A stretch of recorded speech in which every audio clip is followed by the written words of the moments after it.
Et yo les gens, c'est J, on se retrouve après 2 semaines d'absence pour une nouvelle review de Pokémon Sun and Moon. Cette semaine, épisode numéro 44, donc après 2 semaines d'absence encore une fois. Et mon dieu que ces 2 semaines fut longues, mais qu'est-ce que ça valait le coup. C'est-à-dire que, je vais être franc avec vous, je viens tout juste de finir l'épisode 44 et j'ai voulu enregistrer ma réaction à chaud parce que l'épisode est incroyable. C'est ce que je disais avec un groupe de potes là à l'instant sur Discord. C'est que l'épisode est dingue. J'ai rarement, vraiment, je vous le dis sincèrement, j'ai rarement ressenti ça pour un épisode de Pokémon. Euh, L'épisode a une construction absolument parfaite et c'est très rare dans l'animé de Pokémon, il faut le signaler. C'est-à-dire que d'habitude on a des épisodes lambda et tout, ou quand on a des épisodes importants qui concernent l'histoire et tout, ils sont toujours, comment dire, je sais pas trop comment expliquer en fait, mais ils sont, euh, ils sont assez banals et comment dire, ils vont s'étaler, vous voyez ce que je veux dire.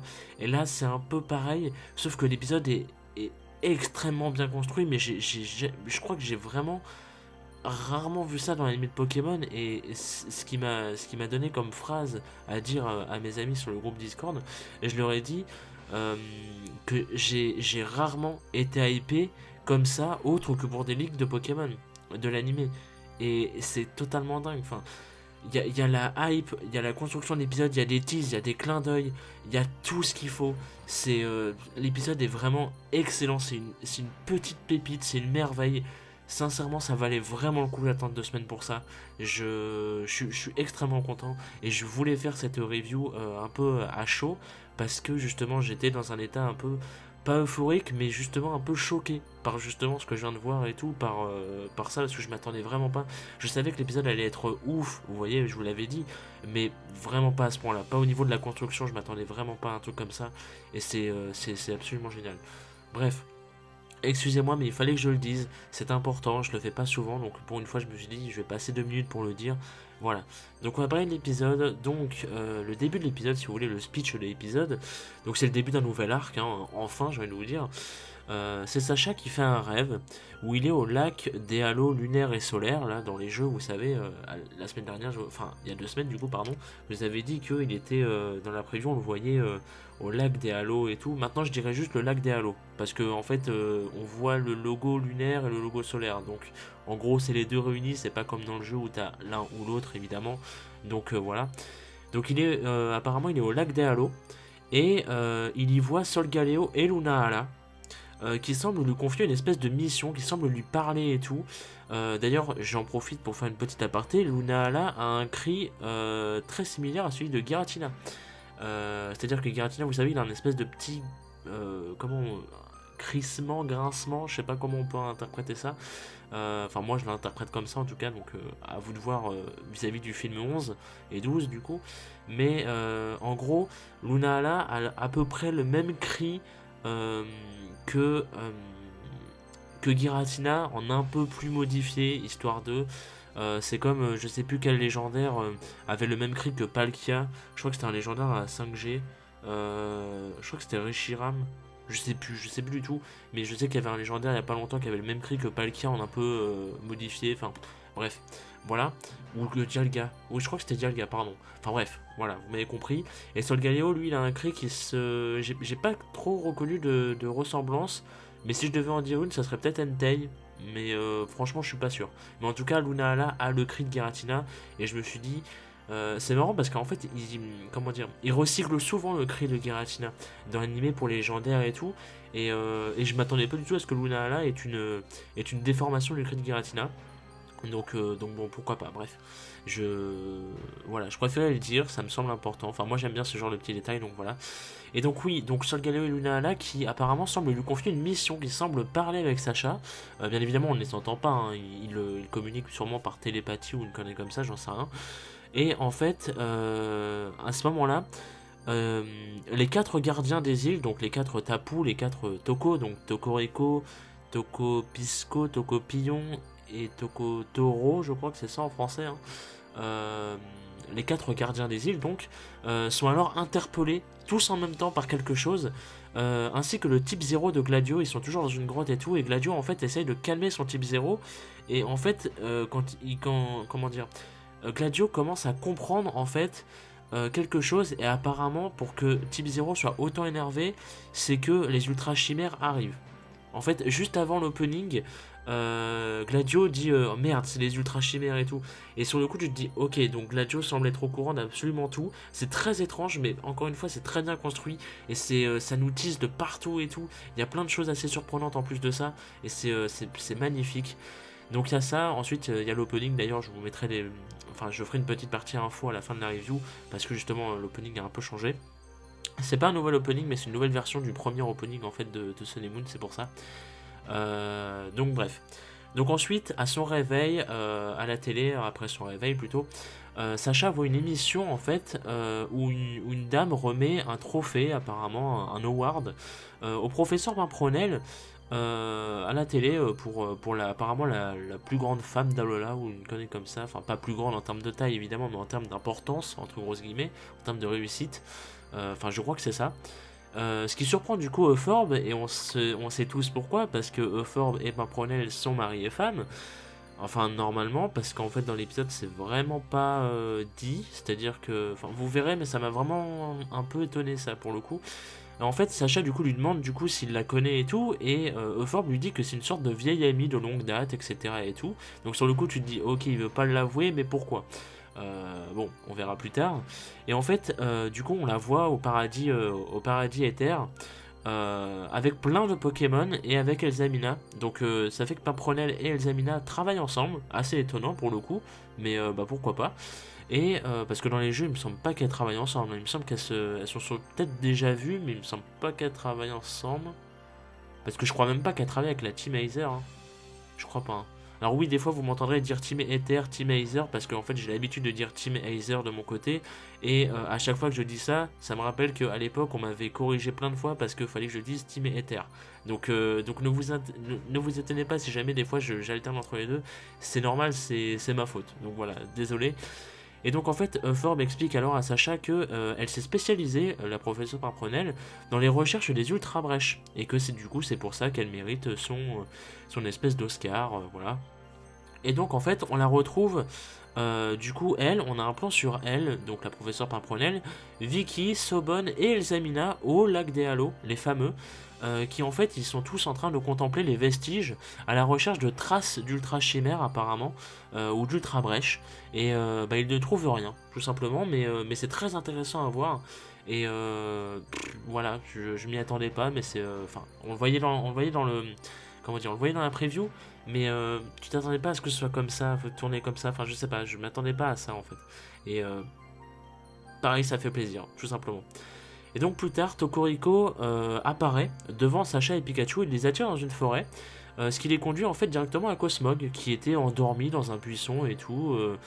Cosmog qui est bien évidemment un Pokémon qui leur est totalement inconnu, même pour Rotom. Il n'a pas de données pour Cosmog, donc il ne peut pas l'identifier, ils ne savent pas du tout qu'est-ce que c'est en fait. Si ce n'est que c'est un Pokémon et c'est tout. Voilà. Et donc le lendemain, Sacha le montre du coup à la classe. Enfin pas le lendemain du coup parce que sinon il aurait parlé au Forbe et tout. Enfin on va dire plus tard, il le montre à la classe. Mais du coup Cosmog en fait est toujours endormi. Et Lily en fait à ce moment-là pense à lui donner un nom. Et elle dit Oshigumo, qui apparemment est son surnom japonais. Vous savez, nous on a le surnom français, c'est Doudou dans les jeux. Le surnom anglais c'est alors je sais pas comment on le prononce, je crois que c'est Newbie, un truc comme ça. Je suis vraiment pas sûr, hein. Désolé si c'est pas ça. Ou c'est peut-être Nibi, je sais pas. Je sais que c'est un E, mais je sais comment ça s'écrit, mais je sais pas comment ça se prononce. Et en fait, en japonais, apparemment, c'est Oshigumo. Donc Lily l'appellerait comme ça, en référence à quelque chose par rapport à l'étoile, etc. Ça veut dire apparemment un truc avec étoile, nuage, etc. Enfin, en gros, l'étymologie de Cosmog. Mais du coup, voilà. Et en fait, au moment où elle lui donne un surnom, du coup, ça le réveille en fait tout à coup, et il se met alors à hurler, mais d'une force, en plus ça résonne, ses cris ils résonnent, c'est assez bizarre et tout. Et en fait, du coup, personne n'arrive à le calmer. Et en fait, du coup, Sacha il l'avait dans ses bras, donc il le passe à Kaki. Kaki essaie de lui faire une berceuse, ça n'a aucun effet à part le chanter encore plus fort, c'est n'importe quoi. Et finalement, il le passe à Mao, et dans les bras de Mao, il arrive à se calmer, bizarrement. Alors c'est bizarre, on sait pas pourquoi, mais bon. Voilà, il redevient tout gentil. Mais bon, pour une fois, il est réveillé, mais il est tout gentil. Donc, bah, pourquoi pas, tant mieux. Hein.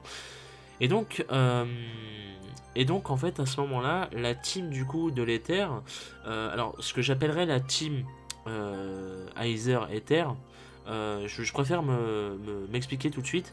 C'est que ce que j'appellerais la team, c'est du coup les quatre Vicky, Slobon, Elzamina et Pimprenel. Voilà, c'est pas la team les sbires, hein, bien évidemment. Mais je préfère être explicite là-dessus dès le début, comme ça vous le savez. Et donc, du coup, la team détecte des traces d'ultra chimères sur l'île de Mélémélé, depuis le quartier, depuis le paradis Ether. Et ils décident du coup de s'y rendre à Mélémélé. Et en fait, pendant ce temps, bah, Lily ramène Sacha chez Euphorbe, qui du coup bah, leur demande de venir voir quelque chose parce qu'il doit leur parler et tout. Et bien évidemment, Lily retrouve alors sa mère, Elzamina. Et ce qui est bizarre, c'est qu'elle semble tout sauf contente. Lily, elle est très gênée. Et même plus que gênée, elle a presque l'air énervée de retrouver sa mère. C'est assez bizarre. Même si dans les jeux, bon, on connaît, mais là c'est quand même assez étrange parce qu'on pensait pas à une relation comme ça. Et enfin, c'est vraiment étrange la relation qu'elles ont parce que Elzamina, en fait, c'est flippant parce qu'Elzamina elle semble extrêmement gentille dans l'animé, mais vraiment, vraiment, elle a pas l'air de jouer un double jeu, elle a l'air vraiment, enfin, elle a l'air sérieuse quand elle veut, mais sinon, elle a l'air extrêmement gentille, mais vraiment legit. Et mais par contre, en même temps, elle n'arrête pas de faire chier Lily, mais genre vraiment de la faire chier, mais exprès, genre une grosse trolleuse, un peu comme moi. Elle n'arrête pas de la charrier, etc. et tout, et c'est assez gênant. Et enfin, en tout cas, ça gêne beaucoup Lily. Et du coup, c'est un peu pour ça que, eh bien, Lily serait un peu mécontente de retrouver du coup sa mère. Et bon, du coup, Forbes fait les présentations et ce qui est bizarre, c'est que pareil là, il présente Pimprenel en tant que bah, c'est la professeure Pimprenel et tout, mais encore une fois, il la présente pas en tant que sa femme. Et du coup, je me demande, est-ce que par le plus grand des hasards, l'animé de Sun Moon prendrait pas le cap de Ultra Sun Ultra Moon, ou du coup, vu qu'on sait que c'est un univers alternatif de Sun Moon, Euphorbe et Pimprenel ne seraient pas mariés et donc seraient juste bah, des collègues, tout simplement. Est-ce que l'animé ne prendrait pas cette tournure-là, même si personnellement, je vous avoue que je trouverais ça extrêmement dommage. J'aimerais voir Euphorbe avec Pimprenel parce que, en plus, ils vont bien ensemble. Pimprenel a l'air toute sympa, Euphorbe il est assez cool et tout. Donc, franchement, les voir dans l'animé, ça me plairait bien. Et là, on les a vraiment pas vus, il n'y a même pas de traces, ou alors ils dissimulent très bien leur jeu, hein. Mais c'est vraiment assez étrange pour le coup, ça m'a un peu gêné, techniquement. Euh, bon, voilà, personnellement, ça m'a un petit peu dérangé parce que je me disais, est-ce qu'ils gardent ça pour plus tard ou est-ce que c'est vraiment niette. On verra bien. Enfin bref. Et du coup, en fait, Pimprenel informe alors Euphorbe que les ultra chimères semblent revenir. Enfin, alors là, par contre, je suis vraiment pas sûr de ce que je vais dire. Donc attention à prendre avec des pincettes. Je vous rappelle que je regarde les épisodes en VO, donc il n'y a pas de sous-titres ni rien. J'essaye de comprendre comme je peux. J'ai pas un niveau de fou en japonais, donc forcément. Du coup, c'est peut-être pas du tout, c'est peut-être pas du tout ça. Peut-être que j'ai raison, peut-être que j'ai tort. Donc, moi, de ce que je pense avoir compris, c'est que du coup, Pimprenel informe alors Euphorbe que les ultra chimères semblent revenir, entre grosses guillemets, et qu'ils enquêtent afin d'éviter cela. La team Ether en fait enquête afin d'éviter cela.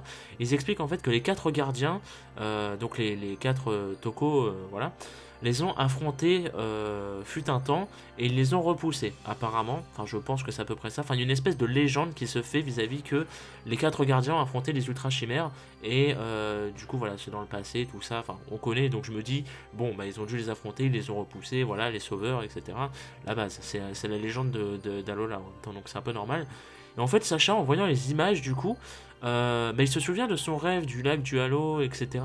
Et du coup, ça choque tout le monde parce que tout le monde se dit, mais merde, du coup, il est rentré en contact avec l'ultra chimère ou comment ça se passe? Et du coup, Elzamina propose alors à Sacha d'emmener Cosmog au paradis Ether pour l'examiner. Et au début, elle voulait que emmener Cosmog.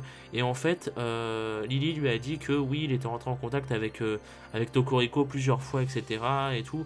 Donc finalement, Elzamina accepte que Sacha et je pense Lily viennent avec eux.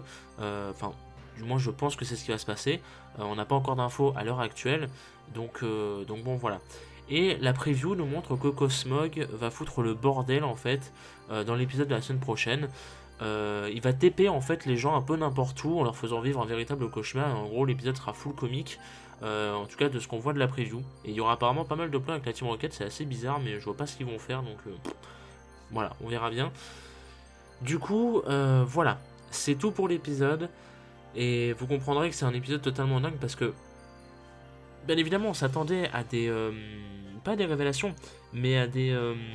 C'est ça en fait que je trouve ouf, c'est que ils ont balancé énormément de choses sans révéler de trucs. Ils sont vraiment partis du principe que il faut balancer la trame et en plus elle est vachement bien construite et tout. Enfin, vous me direz ce que vous en avez pensé vous dans les commentaires, mais franchement j'ai adoré la construction de cet épisode et c'est très rare pour le signaler et là j'ai vraiment, c'était absolument dingue. Dire que j'hésitais à voir l'épisode ce soir en plus.